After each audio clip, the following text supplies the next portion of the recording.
Good morning Varinder, स्वागत है आपका। नतीजे थोड़े थोड़े बढ़ना शुरू हुए हैं। आज थोड़ी सी लिस्ट आपकी लंबी होगी। बताएं कौन कौन से रिजल्ट्स आज आपके रडार पर हैं। Good morning sir, you and everyone. I think sir एक छोटा सा इंपॉर्टेंट पॉइंट जो मैं बोलना चाहूंगा, आज एक जरूरी दिन है बिकॉज एचसीएल के नंबर्स आने वाले हैं और साइंट के नंबर्स भी आने वाले हैं। मैस्टेक के नंबर्स अच्छे आए हैं। ये इन्फी के रिजल्ट्स आने के बाद ना थोड़ा सा सब लोग घबरा गए हैं कि हाँ भी यार से इस सेक्टर में क्या होगा क्या नहीं होगा। मैं कुछ डेटा पॉइंट्स देता हूं सर आपको कि इसलिए बताना चाहता हूं कि जो मेरे ख्याल में जो इन्फोसिस का जो परफॉर्मेंस है वो शायद एक स्टैंड अलोन हो सकता है और उसको मेरे ख्याल में पूरे का पूरा सेक्टर को पेट नहीं करना चाहिए कि सबके सब नंबर्स खराब आएंगे। मतलब बीएफएस ही सेगमेंट है सर जिसमें टीसीएस और इन्फोसिस दोनों काम करते हैं। अगर उनके नंबर्स देखे जाए तो क्वार्टर क्वार्टर जो ग्रोथ हुआ है इन्फोसिस का -4.2% हुआ है, बट टीसीएस का ऑलमोस्ट 0.5% ऊपर था। वाई और वाई देखा जाए तो इन्फोसिस का सिर्फ 0.4% ऊपर था, बट टीसीएस का 9% ऊपर था। उनके क्लाइंट बेस बहुत अलग है। मतलब बीएफएसए में इन्फोसिस का देखो तो AmEx Citi, UBS, Citizens bank, Charles Schwab, SunTrust and all है, बट टीसीएस के कम क्लाइंट्स हैं। एक्सेस, एमएक्स हुआ, सिटी हुआ, बोफा हुआ एंड अदर्स हुआ। सो कहने का मतलब यह है सर कि हर एक कंपनी को उस तरीके से मत कीजिए। आपने मैस्टेक के नंबर्स देखे, आई थिंक मैस्टेक जो यूके में ऑपरेट करता है, लोगों को बहुत डर था कि क्या होगा, किस तरीके से होगा, मार्जिन रुक जाएंगे, ग्रोथ नहीं होगा, ऑर्डर बुक नहीं आएगा। But I think we are pleasantly surprised by numbers coming in from Mastek. सस्ता स्टॉक है सर। आप देखिए कि हाँ भी अगर ऑर्गेनिक ग्रोथ की बात की जाए तो 5.5% क्वार्टर क्वार्टर सीसी पे ऊपर आया है। मार्जिन एक्सपेंशन हुआ है, ऑर्डर बुक ग्रो हुई है। ऑर्डर बुक मेरे ख्याल में 4.1% क्वार्टर क्वार्टर इंप्रूव हुई है टू $218 बिलियन। सो कहने का मतलब है कि हाँ भी कुछ कुछ आईटी कंपनीज में आपको वो वैल्यू दिखेगा। एंड आज सेट कि what HCL numbers come, commentary comes, और साइंट एक स्टॉक जहां पे हमारा पर्सनल इन्वेस्टमेंट है as a disclosure, that is another stock we are tracking very closely. So today could be a good important day to check out कि हाँ पे किस तरीके से IT सेक्टर होगा, कि whether HCL can take away that fear which was created because of Infosys or not. और दो स्टॉक्स है जहां पे honestly परफॉर्मेंस नहीं आता है। I don't know कि कब परफॉर्मेंस आएगा।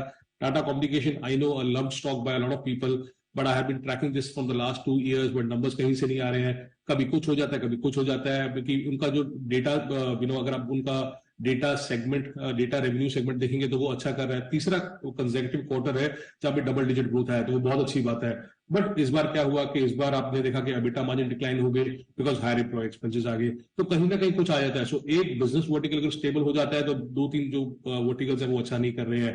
एबिटा मार्जिन डिक्लाइन हो गया sir 115 basis point. Yes, cheap stock है अगर आप देखो जिस तरीके से नंबर्स देखो एंड ऑल, पर इसमें होप बहुत है। जैसे वो एमसीएक्स का स्टोरी है, वैसे टाटा कम्युनिकेशन का स्टोरी है कि सस्ता है, पोजीशनिंग अच्छी है, ऑल दो things are there, but numbers नहीं आ रहे हैं। और आईसीआईसीआई सिक्योरिटीज से मुझे ऐसा लग रहा है कि सर ये सरकारी ब्रोकरेज हो गया है, बहुत टाइम से नंबर्स आ ही नहीं रहे हैं। And I think they are just left behind the peers, जिस तरीके से पेयर्स कर रहे हैं। Look at the numbers which came from Angel One. मगर Angel One numbers in a very very tough environment, at least they were growing. और यहाँ पे जिस तरीके से देखा है मैंने sir, ICICI securities not only this quarter but since last many many quarters, 4 5 6 quarter से आपको दिखेगा नंबर्स नहीं आ रहे हैं। इसीलिए ये सिंगल डिजिट मल्टीपल पे भी ट्रेड करते हैं और किसी को इंटरेस्ट नहीं है, क्योंकि ब्रोकिंग अगर का सेगमेंट देखा जाए तो रेवेन्यू 20% नीचे थे वाई सर, और क्वार्टर क्वार्टर 4.5% नीचे थे। मेरे ख्याल में जो न्यू क्लाइंट एडिशन या न्यू डीमैट अकाउंट खुलने वाले हैं, खुलने का जो डेटा है, that is on 50% for this company. Market share importantly derivatives में, कैश मार्केट में कोई इंपॉर्टेंट नहीं है सर, बट डेरिवेटिव में 3.8% से कम होकर 3.6% आ गया है। सो आईसीआईसीआई सिक्योरिटी एटलीस्ट जिस तरीके से दिख रहा है, they are losing their mojo और कहीं से कुछ अच्छा नहीं आ रहा है। ऐसे टुडे इज इंपॉर्टेंट डे, जो नंबर्स आएंगे तो एचसीएल हुआ, साइंट हुआ, और कल हमारे रिलायंस, बाबा, और परसों हमारे आईसीआईसीआई बैंक के नंबर्स हैं, तो वो इंपॉर्टेंट रहेंगे मार्केट के लिए। ओके, तो ये है आपके लिए सारे के सारे रिजल्ट्स आज की जो एक्शन में है। तो आईसीआईसीआई सिक्योरिटीज वाकई में बड़े कमजोर नंबर्स हैं। कल का एक्शन भरपूर रहेगा एचसीएल टेक तो, और काफी हद तक इंटरेस्टिंग चीज जो हम भी बात कर रहे थे वो परसों अपनी यही बात होती है, स्टॉक्स पर ज्यादा रिएक्शन है, एकदम सही कह रहे हैं कि इन्फोसिस के रिजल्ट्स को पूरे सेक्टर के तौर पर न देखें, और सेक्टर पर असर भी अब स्टॉक स्पेसिफिक ज्यादा रहेगा बजाय इस हिसाब से सेक्टर स्पेसिफिक। तो चलिए, ये है आपके लिए पूरा का पूरा एक्शन। बढ़ते हैं आगे। धन्यवाद वरिंदर आपका हमें समय देने के लिए और नतीजों पर पूरा का पूरा विश्लेषण हमारे दर्शकों को बताने के लिए।